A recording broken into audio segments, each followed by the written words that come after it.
та бүхнийхээ за бидний ярилцлагыг сонсож байгаа энэ цаг үеийн мэндийг хүргэе. Бид та бүхэндээ бүгд найрамд Солонгос улстай хөлбөр нийгмийн хамгааллын үүршгийн төвийн үйл ажиллагааг танилцуулах, за нийгмийн даатгалын үр шимийн татарх мэдээллийг өгөхөөр энэхүү подкаст ярилцлагыг хүргэх гэж байна. Тэгэд өнөөдөр бид ярилцаж мэдээллийг хүргэхээр тус төвийн нийгмийн даатгалын засгийн дарга Сэрж Мэдгийн сүнчинг ураад байна.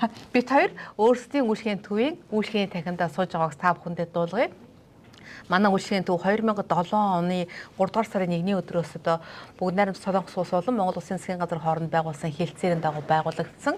Харин 2011 оноос Монгол улсын засгийн газрын бүгд найрамд Солонгос улсад нэг цэгийн үйлчлэгийн төв байгуулах тухай 306 дугаар тогтоолын дагуу энэ төв байгуулагдсан үйл ажиллагаа эхэлж нийт Солонгос улсад ажиллаж хөлмөрлөж байгаа иргэдийнхаа хөлбөрийн харилцаа болон нийгмийн даатгалын асуудлыг хариуцсан ажиллаж байгаа гэдгийг бас та бүхэндээ дуулгая. За ярилцлагын явцад хоёулаа бас төвийнхаа талаарх дэлгэрэнгүй мэдээлэл өгье тэвэ.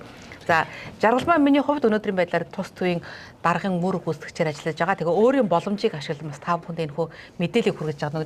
Ярилцлага хийж сурсан болохоор одоо тэг боломжоо ашиглаад олон нийтэд мэдээллийг хүргэе тэвэ. Та дурсамж хэрэгсэн гэдсэн үг юу? Тэглээ. За.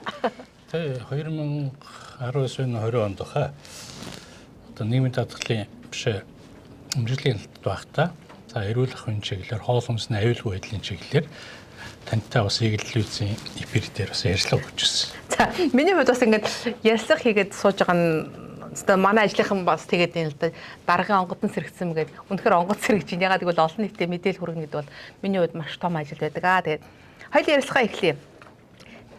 Манай төв байгуулагдсанаас хойш нийгмийн даатгалын үйлчлэгийг иргэд хэрэг хамрагдаг болсон байна. Анх байгуулагдчихсан үеэсээ өнөөдрийг харьцуулах юм бол ер нь ямар байна гэж та харж байна те. Ажил аваад хийсэн ажилтай нэг гол нь ер нь юу байсан бэ? За мэдээж түн маань хоёр засагтай. Төрөлхтмөн нийгмийн хамгааллын засаг, за хоёр дахь нь нийгмийн даатгалын засаг гэдэг байж байна. За манай нийгмийн даатгалын засгийнхаа хувьд ярих юм бол одоогоор 7 хүн мэргэжилтний тэгээ үйл ажиллагаа явуулж байна. За анх одоо 24 оны 4 сард энд бас эрүүл мэндийн яамнаас томилогдсон ирж ингээд өдөө хүртэл одоо төвийнхаа хамт олонтой гар сэтгэл нийлээд ажиллаж байна.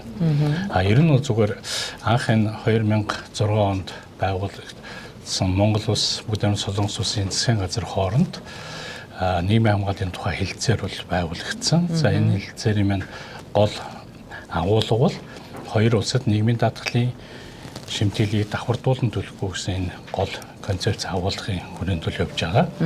Тэгэхээр өнөөдрийн хувьд бол энэ бүгд найрамд Солонгос улс маань одоо албан бусаар тий ер нь бол одоогийн байдлаар 58 мянга орчим Монгол улсын иргэд байна.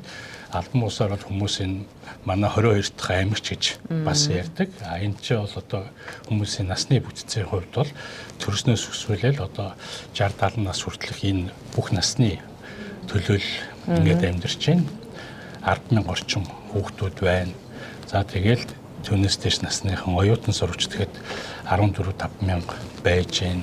За И9 буюу Монгол улсаас гэрээт ажилтнаар ажиллаж байгаа 4,000 гаруй ийм хүмүүс ингээд энэ хөдөлмөрийн гэрээгээр ажиллаж байгаа. Бид нар манай нийгмийн даатгалын гол чиг үүрэг бол энэ бүгд найрамд Солонгос улсад ажиллаж амьдарч байгаа Монгол улсын иргэдэд нийгмийн даатгалын тухай хууль тогтоомжийг одоо сурчлах, таниулах, тэд нар тийм нөлөөллийн ажил хийж байна. За хоёрдугаарт нь иргэдэд Монгол улсын нийгмийн даатгалд албан журмын болон сайн дурын даатгалд бол даатгуулад ингэж явж байгаа. За мөн бүгд найрамд Солонгос улсад гэрээгээр ажиллаж байгаа И9 визтэй иргэд нутаг нийгмэр буцахдаа авдаг нийгмийн даатгалын шимтгэлийн буцаа олголтыг бол авахд бас туслан ажиллаж байгаа. За хоёулаа тэгвэл нийгмийн даатгалын талаар бас олон нийтэд мэдээлэл өгөө тийм ээ. Зүгээр бид хэд зөвхөн ажлаа танилцуулах гэхээс илүүтэйгээр нийгмийн даатгалын үр шимийн талаар за Монгол улсын одоо их хурлаас баталсан нийгмийн даатгалын тухай хуулийн шинжилсэн найруулгын талаарх мэдээллийг одоо хэрэгжиж байгаа хуулийн талаарх мэдээлэл бас олон нийтэд хүргэх тийм ээ. Ер нь нийгмийн даатгал гэж ямар арга хэмжээ юм бэ? Олон нийт маань энэ тухай ер нь хэр сайн мэддэг гэж та хэлэх вэ? За тэр тусмаа Солонгос ажиллаж байгаа монголчууд маань нийгмийн даатгал төлөлтөн дээр нь хэр вэ? За ер нь зүгээр нийгмийн даатгалыг одоо хууль тогтоомж зааснаар нь ярих, энэ хууль тогтоомж заасан заалтуудыг одоо ингээд нэг бүрчлэн уншиж танилцуулгаас илүүтэй зүгээр иргэдэд ойлгомжтой байдлаар хэрхэн яаж ойлгуулах уу гэдгийг бидний гол чиг үүрэг байна. Хүмүүс одоо энэ хуулийн тэдийн тэдгээр заалтад тийм туссан, ийм заасан, ингүүл тэгвэл ингэн гэсэн ийм байгаасаа илүү нийгмийн даатгалын ач холбогдол маань аюу байх юм бэ. Албан журмын даатгал гэдэг нь юу юм? Сайн дурын даатгал гэдэг нь юу юм? Солонгост бол одоо ингээд төрөнд турцсанчлан 4000 орчим ESV-тэй гэрээт иргэд байж байна. Энэ ESV-тэй гэрээт ажилтнуудыг бид албан журмын даатгалд хамруулад явж байгаа. Албан журмын тэтгэврийн даатгал гэсэн үг. Бусад иргэдийг бол сайн дурын даатгалд хамруулахын зорилготой байж байгаа. Тэгээ яг хууль тогтоомжоор зааснаар бол нийгмийн даатгал гэдэг нь нийгмийн даатгалын санд урьдчилан сэнтэл төлөөд за түүнийхээ дагуу болцол шалгуур нөхцөл нь хангагдсан иргэн нийгмийн даатгалын сангаас тэтгэврт итгэмж эрүүл мэндийн нөхөн сэргээлтийн зардлын төлбөр авах энэ арга хэрэгслийг л нийгмийн даатгал гэж байгаа. Зөвхөн хүмүүст ойлгомжтой маягаар энгийн үгээр тайлбарлах юм бол энэ нийгмийн даатгал гэдэг нь ерөөсөө эрсдлийн үе тодорхой нөхцөл байдлын үед иргэдэд санхүүгийн тусламж болох, амжиргааны баталгаа болох иргэдийн хувьд бол ирээдүйд болон ойрын үедээ оруулж байгаа хөрөнгө оруулалт юм аа гэхэд ойлгоход илүү төхөмтэй юм арга хэмжээ л гэж миний хувьд бол боддгийг. Сая хэдхэн хоногийн өмнө бас яг нийгмийн даатгалын салбарын нэг ихч маань надад хэлжсэн тийм ээ. Нийгмийн даатгал гэдэг бол эхийн хөвлөгөөс ахуулаад одоо мөнх бусыг үзэх хүртэл одоо төрөөс авч байгаа дэмжлэг тусламж одоо юм аа гэдэг ингээд айгуу гоё тайлбарлалтай. Үнэхээр одоо хэрвээ та жирэмсэн бол жирэмсний тэтгэмж аваад эхэлж байгаа нь энэ нийгмийн даатгалын үр шимээ гэх тийм ээ. Та баг зэрэг дэлгэрүүлж яриач. Ерөнхийдөө нийгмийн даатгал гэдэг бол зөвхөн тэтгэвэр биш тийм ээ. За гээд тайлбарлал хоёлаа маш энгийн ярих шүү сүнчэн дарга. За аль болох хичээнэ. Тэгэхдээ ер нь бол зүгээр нийгмийн даатгал гэдээ ярих юм бол эрсдэл гэдэг юмтай бас бид нар заавал холбож ярих хэрэгтэй. Аливаа зүйлд энэ эрсдэл даатгал хоёр бол өөрсдөө хоорондоо салшгүй холбоотой юм л зүйл байдаг. Эрсдэл гэхээр юу ах вэ гэхээр одоо янз бүрийн гинтийн хүчин зүйлийн нөлөөгөөр за бидний урьдчилан таамаглах аргагүй энэ нөхцөл байдал үр дагавар үүсснээс бий болдог энэ зүйлийг л эрсдэл гэдэг. Тэгээ эрсдэл үүсэх магадлал хэр байх уу гэдгээс хамаарал одоо энэ эрсдлийн хохирол тэгээд дээрэс нь алдагдал гэх мэт энэ зүйлүүдийг бид тодорхойлон ярих боломжтой байдаг. Өөрөөр хэлбэл тодорхойгүй зүйлийн үр дагаврыг эрсдэлгээд ойлгоход бас боломжтой. Тэгэхээр энэ эрсдэл нэгэнд бид нар бүгд эрсдлийн дунд л амьдарч байна. Энэ эрсдэл өргөж байгаа хүчин зүйл гэх юм бол улс төрийн байна, байгалийн байна, хувь хүний байна, санхүүгийн олон төрлийн эрсдлүүд бол байж байна. Одоо өнөөдөр гадаа галын халтаргаатай гараад явхад магадгүй цас орсон халтаргаа гулгаа үүссэн байна гэж энэ бол эрсдэл гэхдээ энүүн дээр халтарж унаад одоо гэмтэх асуудал гэдэг нь бол магадлалын асуудал бол явчихж байгаа. Тэгэхээр бид нар энэ хоёрыг бол зайлшгүй ингэж ойлгох ёстой. Энийг сайн ойлгох юм бол ер нь нийгмийн даатгалын ач холбогдол ямар вэ гэдэг яригд минь илүү сайн ойлгох болов гэдэг үгнээс би энэ цөм үедүүгээр сайн нэг эрсдэлгээд ингэж ярьчлаа. Тийм. Сая сүнчэн дарга нөө эрсдэлгээд ярьсан чинь халтраад унчих үедээ энэ бол эрсдэл тийм ээ. Нөгөө осод гэмтлийн даатгал болоод явчихсан шүү дээ тийм ээ. Тэгээд өчтөр орой их сонио юм утсан тий. Та тэнгэр дуугараад цас орохыг өрнө үлдчихсэн үү? Урд нь үзээ бас гайхаад өнгөрсөн. Солонгос их сонирхол бүр тажигналаа тэнгэр дуугараад тэгээд цас ороод байгаа байхгүй юу? Тэнгэр дуугарахаар даадар бороо аян сахилгаал болдог шүү дээ. Тэгээд цас ордог нь бас сонирхолтой санагдчихлаа. Би ингээд сүнчэн даргаас асуулт асуугаад байгаа энэ подкаст энэ ярилцлагыг үзэж байгаа хүмүүсудаа л мэдээлэл өгөх гээд байгаа юм байна. Та маш энгийнээр тайлбарлаач. Та нөгөө кейс ярьдаг ш, найзынхаа кейсээр тулгуурлаад ярьдаг тийм ээ. Нийгмийн даатгал бол ийм одоо үр дүн шимтэй юм аа гэд ярьдаг шүү дээ. Кейсээр тулгуурлаад ярих юм бол иргэд олныг хүлээж авах нь айгүй ойлгомжтой байдаг тийм ээ.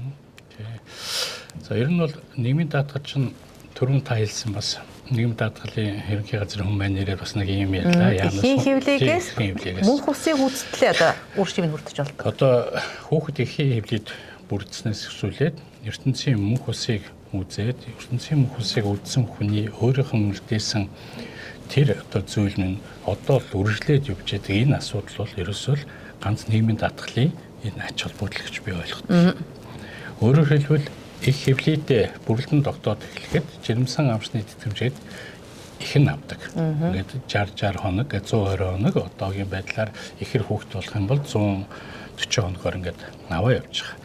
Энэ үед ихэд ямар эрсдлүүд бий болдог вэ гэхээр мэдээж тэр хэвийн ажил үүргээ гүйцэтгэж цалин хөлс аваад явж байсан их маань орлого нь буурах орлогогүй болох энэ асуудал үүсэж байгаа. Энийн бас тодорхой хэмжээгээр дэмжих санхүүгийнхаа энэ асуудлыг шийдвэрлэх зорилгоор орлогын тодорхой хэмжээгээр нөхөх зорилгоор энэ жирэмсэн ихийн тэтгэмж болгож байгаа. Энэ тэтгэмж олгогдсны дараа хүүхэд төрсний дараа 3 хүртэл наснд хүүхдээ их харна. Энэ хооронд нь яг уу гэхээр мөн төрөөс болон сангаас энэ ихэд нийгмийн даатгалын шимтгэлийн хөдөлмөр усны доод хэмжээгээс бодсонтой адилхан 50% нь бол одоо ус болон сангаас төлөө явж байгаа. Энэ өөрөөр хэлбэл одоо 3 хүртэлх нас гэдэг нь 3 жил 36 сар болно. За ингээд энд 1 сард ихэд одоо хөдөлмөр усны доод хэмжээ маань 792 мянга болцсон. Үүнээс ногдох шимтгэлийн хэмжээ 106,920. Түүнээс төр болон санд дааж байгаа 49,500. Бараг ингээд 50% гэсэн үг тийм ээ. Ингээд 49,500 буюу 50,000 гэж ойлгоход болж байна. Ингээд 3 жилийн хугацаанд яаж ийм гэхээр ингээд 1 жил тэгэхэд чинь одоо 50,000, 500,000, 600,000, 3 жилийн хугацаанд сая 800,000 төгрөг сангаас энэ ихэд ингээд нөө шимтгэлийн төлөвтөнд дэмжлэг үзүүлээд явж байгаа энэ асуудал. За мэдээж ингээд амьдралын явцад хүнд янз бүрийн эрсдлүүд бол тохиолдно. Энэ хугацаанд одоо гэмтэж болно. Энэ гэмтэл маань заавал одоо үйлдвэрлэлийн ослог гэх юм байхгүй. Ахын болон ердийн өвчний улмаас хүн өвдөн. За ингэхийн бол одоо бид нар нөө эмнэлгийн лист гэж юм авдаг. Эмнэлгийн хуудас авна. Энэ эмнэлгийн хуудасны дагуулгаар хөдөлмөрийн чадвар төр хугацаанд алдсан. Энэ нь бол хэд чоног байж болно. Жилийнх нь 132-оос доош хоногтой ийм листийг аваад эннийхээ төлбөрийгээ бас тодорхой хэмжээний мөнгийг санхүүгийн дэмжлэг болгоод ингээд авчиж байгаа. За ажилгүй болно. Ажилгүйдлийн тэтгэмж гэж юм аавна. За үйлдвэрлэлийн осолд орно. Хэрвээ магадгүй тэр хүн энэ хөдөлмөрийн чадвараа удаан хугацаагаар тогтмол алдах юм бол хөдөлмөрийн чадвар алдсны тэтгэврийг авна. Бид нар зөвхөн нийгмийн даатгал гэдэг ихээр хүмүүс тэр хаа бага нөгөө одоо 30-40 жилийн дараа гарах хүндрэл тэтгэврийг бодоод байдаг. Гэтэл энэ тэтгэвэр маань ингээд бодох юм бол төрөмийн хоёр хэлбэртэй байдаг албан журам болон сайн зур гэсэн. Өшөө энэ төрлүүд нь гэж байна. Тэтгэврийн даатгал гэдэг байж байна. Тэтгэврийн даатгал маань дотроо 3 төрөлтэй. Энэ маань өндөр насны тэтгэвэр гэдэг байж байна. Хоёрдугаарт нь тэжээгцэн алдсны тэтгэвэр гэж байж байна. Гурав дахь нь бол хөдөлмөрийн чадвар алдлын тэтгэвэр гэдэг ингээд 3 тэтгэвэр. Тэтгэмж маань дотроо бас 3 янз байна. Энд нь болохоор хөдөлмөрийн чадвар алдсан нийт тэтгэмж жирэмсэн амралт, нийт тэтгэмж, за нас барсан даатгуулагч аргерт болгодог нэг удаагийн буцтгуу тэтгэмж гэдэг. Нэг ийм 3 хэлбэртэй. Дээрээс нь энэ дээр нэмэгдээд түрүүний хөнгөлөл 3 хүртэлх насны хүүхдээ харж байгаа ихэд шимтгэлийнхэн 50% төр болон сангаас хариуцсан явж байна. За дараа нь ажилгүйдлийн даатгал гэж байна. Энэ ажилгүйдлийн даатгал маань тодорхой ажил эрхлээд нөхцөл шалгуур хангасан гинтийн болон янз бүрийн шалтгааны улмаас ажлаас чөлөөлөгдөх эсвэл өөрийн хүсэлтээр ажлаас гарсан тохиолдолд ажилгүйдлийн шимтгэл даатгалаас мөнгө олгогддог. Энэ маань бас тухайн хүн дараагийн ажилд ороход нь санхүүгийн дэмжлэг ингээд болоод явж байгаа. Дөрөв дэх гол зүйл маань үйлдвэрлэлийн осол болон мэргэжлийн шалтгааллах хүчний даатгал гэдээ байж байгаа. Энэ нь болохоор одоо ажил хөдөлмөрөөр эрхлэх явцдаа янз бүрийн осолд орж гэмтэх энэ үүднээсээ бол энэ зүйл тэтгэврийг аавна. За тэгээ мэргэжлийн шалтгааллах өвчин гэдэг маань одоо газрын гүн уурхай айдагт ажилтдаг, ихэд их тоосон цэртэй ажилтдаг ийм хүмүүс бол тодорхой хугацааны дараа мэргэжлийн ийм өвчин, дуусах тоосчих өвчин ч гэдэг юм уу, иймэрхүү өвчин тусдаг учраас энэхээ давуу бол бас даатгалаас тодорхой хэмжээний эрүүл мэндийн нөхөн сэргээлтийн зардал аваад ингэж явдаг ийм л зүйлүүд байж байгаа. Тэгээ яг хоо түрүүн тавс нэг кейстэй яриад манай ахаа ингэдэг нийгмийн даатгал, сайн дурын даатгал, албан журмын даатгалыг бас олон нийтэд солонгос ажиллаж байгаа иргэдэд танилцуулнаас явуулын үшгээр маш ихээр явдаг байгаа. За мөн одоо гэрээтэй ажиллахаар ирсэн иргэдийнхаа одоо ирсний дараах сургалтыг яаж өгөл сургалтын төдөр очиод ингээд сургалт хийдэг. Тэн дээр болж өгөл иргэдтэй залуучуудад ойлгуулахыг хичээдэг.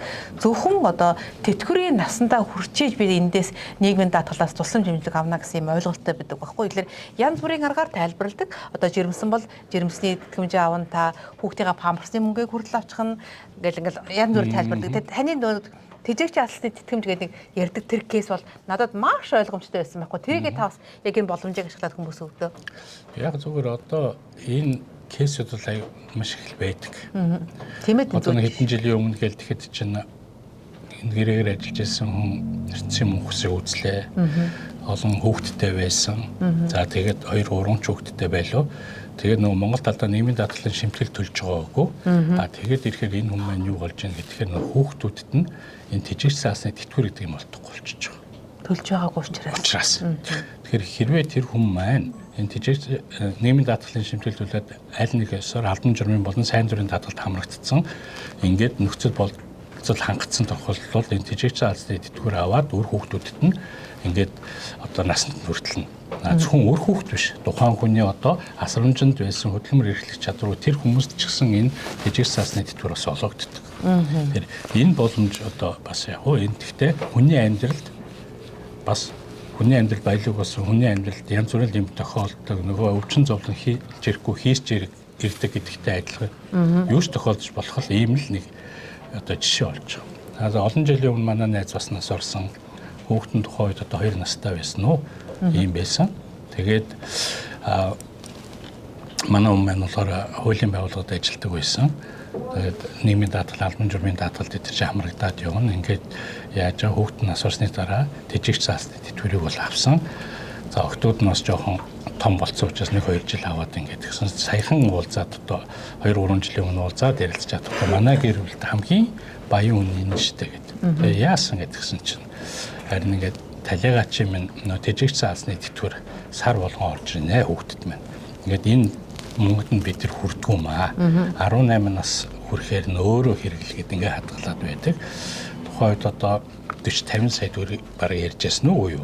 Ингээд энэ хүүхдэд тийм хоримтлал бий болгосон. Энийг ингээд би зүгээр сүүл бодохдоо энэ нийгмийн даатгалын үр шим гэдэг нь зөвхөн нэгэн бодгаал би төгсөөд дуусчдгүй тэр одоо үр шим нь ингээд үр хожтон ч гэсэн үргэлжлээд явдаг юм байна гэдгийг л маш сайн ойлгосон. Тэр шуутгаараа одоо би хүмүүст бид нар бол зөвхөн нийгмийн даатгалын шимтгэл төвлөрүүлэх гэдэг илгээсээ илүүтэй бид нар нийгмийн даатгал ийм ач холбогдолтой юм а гэдгийг л хүмүүст илүү их нэт ойлгуулаад явж байгаа. Тэгээд аль болох хүмүүс маань ойлгож байна. Энэ ч ихэд одоо ингээд бодоод үзэлтэй та. Аль 90 онд ирсэн хүмүүс байж байна. Тэгээд тэр хүмүүс чинь нэрлээ энэ ч ажил хөдөлмөр олдно, ажил хөдөлмөрөө эрхлэн тодорхой хэмжээр бас боломжийн өндөр цалин аавна. Тэгээ мөнхийн одоо ингээд залуу байх юм шиг мөнхийн энэ орлогыг олох юм шиг ингээд явж яадаг. Гэтэл нэг мэтгэд 20-30 жил болцсон манай дээр ирээд одоо би Монгол руу явах гэсэн юм аа. Одоо миний үеийн хүмүүс ирж штэ ингээд нэг 55 6 хүрч байгаа. Дээрэс нь энэ хүмүүс маань ингээд Монгол руу би одоо очиноо. Тэгэхээр одоо энд ажиллаад байх одоо нөгөө чадвар юу байхгүй болж байна. Нутаг орноо санаж байна. Ингээд очих гэсэн чинь би одоо яах вэ гэдэг юм дээр бас. Намаа Монголд очихоор одоо ийм насны хүн ажил төрөл олдохгүй юу. Тэгэхээр би тэтгэвэр яах вэ гэдэг асуудал яриад ороод ирж байгаа байхгүй юу. За тэгвэл одоо та суучих бид нар өмнө нь ингээд яаж ийсэн ингээл энэ нийгмийн даатгалын шимтгэл эдэр төлж өснө үү ярьж өснө үү яриад асуугаад авлагаа эдийн шүүгээл үзэх байхгүй. Одоо тэгээ би яах вэ гэдэг асуудал ирж байгаа. Тэгэхээр л одоо энэ залуучууд маань энэ цаг хугацаа бол тэгэл тодорхой хэмжээгээр үргэлжлээд явна. Аль болох залуу насндаа энэ нийгмийн даатгалаас хамрагдаад ингээд төлөөд явах юм бол ирээдүйд бас хэрэгтэй юм аа. Энэ бол ирээдүйд оруулж байгаа хөрөнгө оруулалт юм хэлээд байгаа. Хүмүүс тэр бас ярьдаг. Гэхдээ би ингээд нийгмийн даатгалын шимтгэл төлөөл ерөөсөө юу ч аваагүй шүү дээ. Авах нь гол биш. Түрүүн би хэлсэн нөгөө анх ихтэй эрсдэлгээд юм ярьж байгаа. Даатгал гэдэг чинь тухайн хүнд эрсдэл учирсан тохиолдол үүрэлдэг тэр механизм. Түүнээс биш зөв зүгээр байж байгаа хүнд одоо бид нар автомашины даатгал гэж, жолоочийн хариуцлагын даатгал гэж, гинтийн услын даатгал гэж олон төрлийн даатгалууд хэрэгжээд хийгдээд явдаг. Би ингээд машин авч яваад өөр машин мөргөөд нэг тодорхой хэмжээр гэмтэл үүсгээд ингээд их юм бол даатгалаас үржээ засаж байна.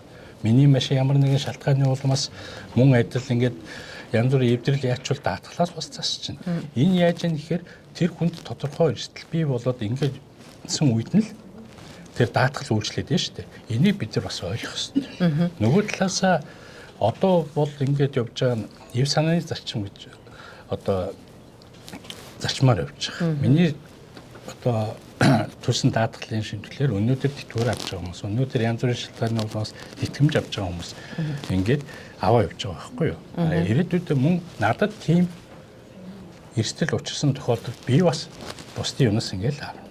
Тэгэхээр эн чинь юу гэж хэлэх гээд байна гэхээр заавал даатгалыг аваад өнөөдөр ч юм уу маргааш ч юм уу тодорхой одоо тусам зэмлэг авах гэдэг ойлголтууд биш юм аа. Ингээд эрүүл сарвал байгаад энэс шимтгэл авахгүй байна гэдэг маань илүү тэр хүнд хуримтлал нь бий болоод ингээд өсөөд явна. Одоо энэ шинэ зохицуултаар бол 79 оны 1 сарын 1-ээс хойш төрсэн хүмүүс чинь бол юу гараад нэрийн засны арга гэдэг аргаар тэтгэвртэй сум. Зөвхөн өндөр насны тэтгэврийг ярих юм бол. Би бас нийгмийн даатгалын тухай хуулийн ажлын хэсэгт бас орж ажиллаж байсан тийм ээ. Нилээд олон заалтуудыг бас яг иргэнлүүгээ чиглэсэн, иргэндээ ач холбогдолтой байхаар зохицуулалтыг бас хийх ёстой. Түүний нийгэмд бол тэтгэр өвлөгддөг байх гэдэг зүйл ярьжсэн тийм ээ.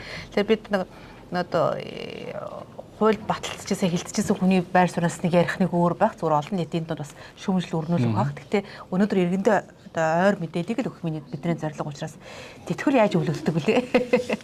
Мэдхгүй дэ асуугаад байгаа юм биш үү? Тийм олон нийтэд мэдээллийг өгөх гэдэг байна. Тэгэлгүй яах вэ? За одоо энэ 2024 оноос хэрэгжээд ихэлсэн нийгмийн даатгалын багц хууль энэ нэг гол дагуулга гэх юм уу? Одоо өндөр насны тэтгэврийн тусгай зохицуулалт гэж байж байгаа. Энэ тусгай зохицуулалтын хувьд яадаг вэхээр гэр бүл болоод 20 жил амьдарсан. За мэдээж энэ гэр бүлийн хуулийн юугаараа бас зохицуулагдаад явна. За тэгээ батлуулсан хоёр гэр бүлийн гишүүний нэг нь ертөнцийн мөнхсөө үзсэн бол нөгөө хүнийхээ авчаасан даатгалыг 20%-ийг эхнэр болон нөхөрт нь нэмж өгч байгаа өөрийнх нь тэтгэвэр дээр нэмээд. Өөрөөр хэлэх юм бол одоо бурхан болоод чинь авдаг байсан тэтгэврийн 20%-ийг үлсэнд нь одоо өвлүүлдэг болж байгаа гэсэн үг. Өвлүүлээд энэ 24 оны 1 сарын 1-ээс хэрэгжээд эхэлсэн. Энэ дээр бол бас хүмүүс бол маш их таатай байгаа. Хоёрдугаарт нь нэг мөнгөжүүлсэн орлого гэдээ байж байгаа. За энэ мэн яах вэ гэхээр энэ маань бас нөгөө үе залгамж өвлөгдөх юм боломжтой болсон.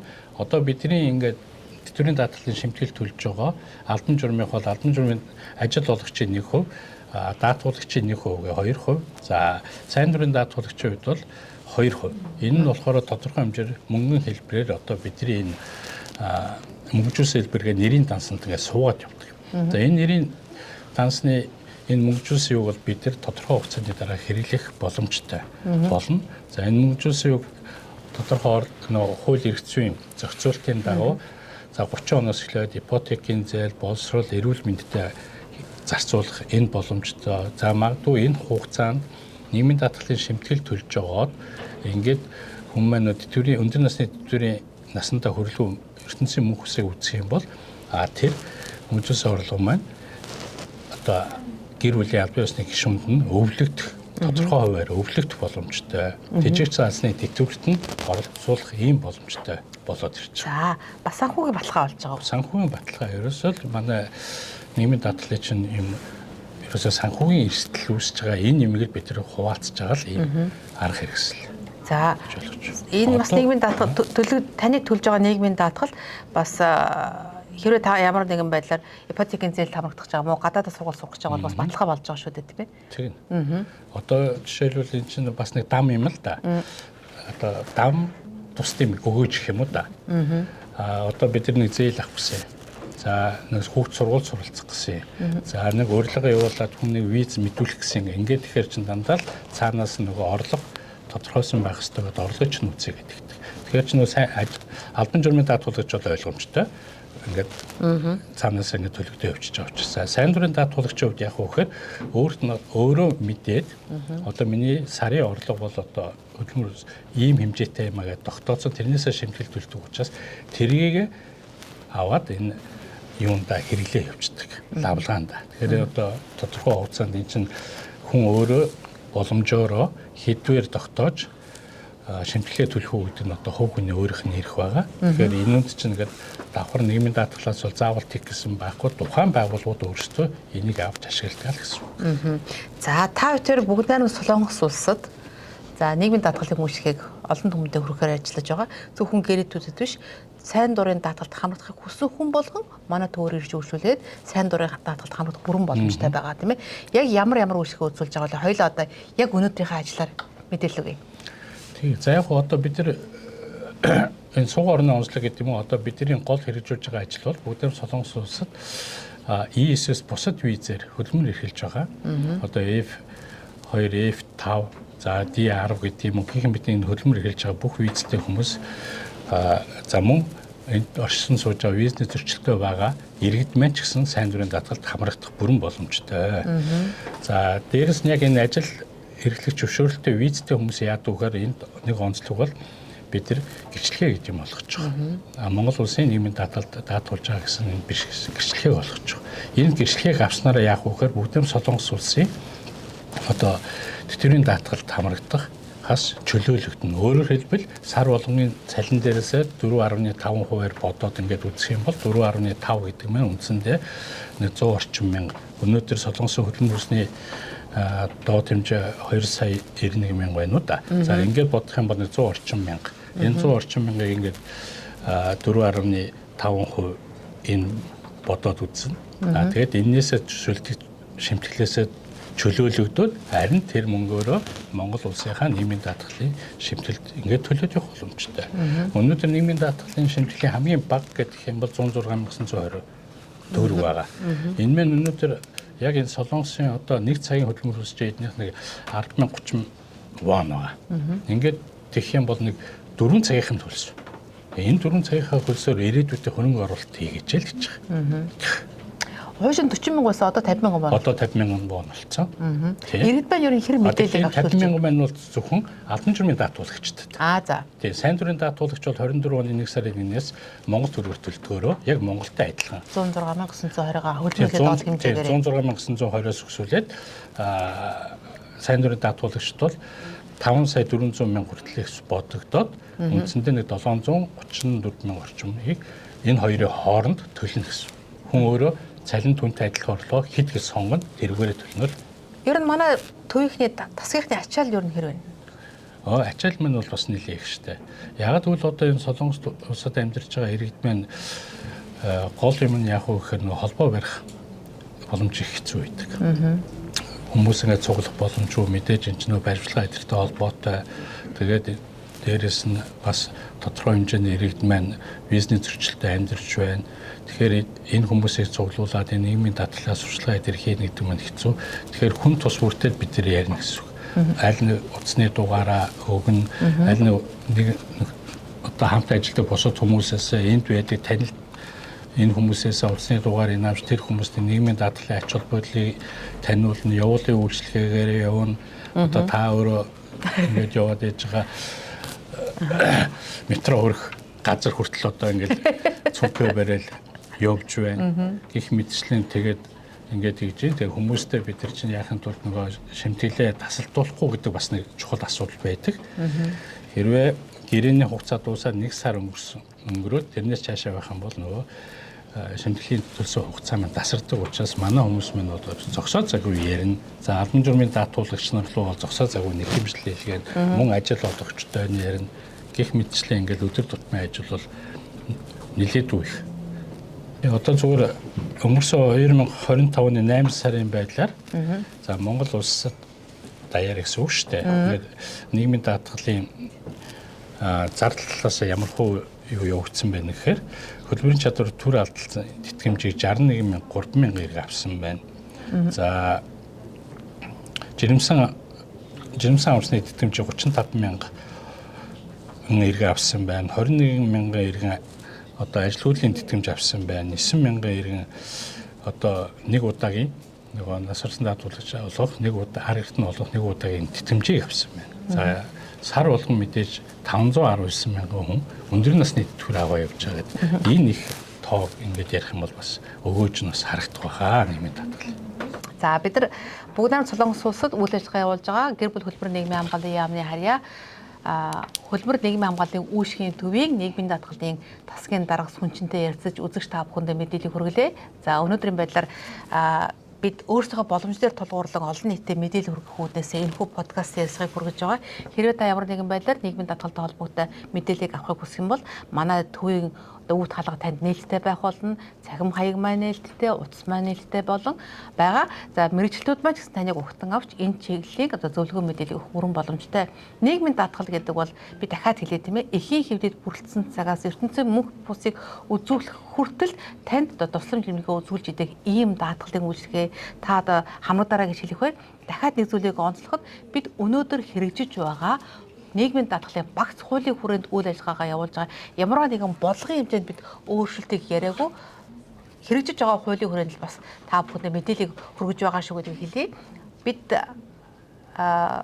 өөрсдийнхөө үүшгний танхимаас та бүхэндээ подкаст ярилцлагыг хүргэж байгаа. Хэрвээ танд энэ подкаст ярилцлага мэдээллийг одоо өгч чадаж байна гэж үзэх юм бол бид дараагийнхаа сэдвийг одоо үргэлжлүүлэн танд хүргэх болно. Бидний дараагийн сэдв бол за манай төв өөрийн гэсэн сэтгэл зүйч мэрэгжилтэндээ сэтгэл зүйч эмчтэй манай төвөр одоо суугаа орны онцгоосоо гэдэг юм уу Солонгос улсад ажиллаж хөдөлмөрлөж байгаа иргэд маань сэтгэл зүйн ганцаардал гонхрол одоо юу гэдгийг тийм ээ сэтгэл зүйн зөвлөгөө авах үйлчлэгээ их байдаг учраас энэ чиглэлээр та бүхэнд бас мэдээлэл хүргэе. За бидний бас нэгэн хийж байгаа ажил бол түрүүн сүнжин дарга хэлсэн тийм ээ цүнхэн үрээд метро хүрэх газараа одоо хүртэл яваад одоо нийгмийн даатгалынхаа үйлчлэгийг олон нийтэд хүргэхийг зорж явуулын үйлчлэгийг үзүүлдэг байгаа.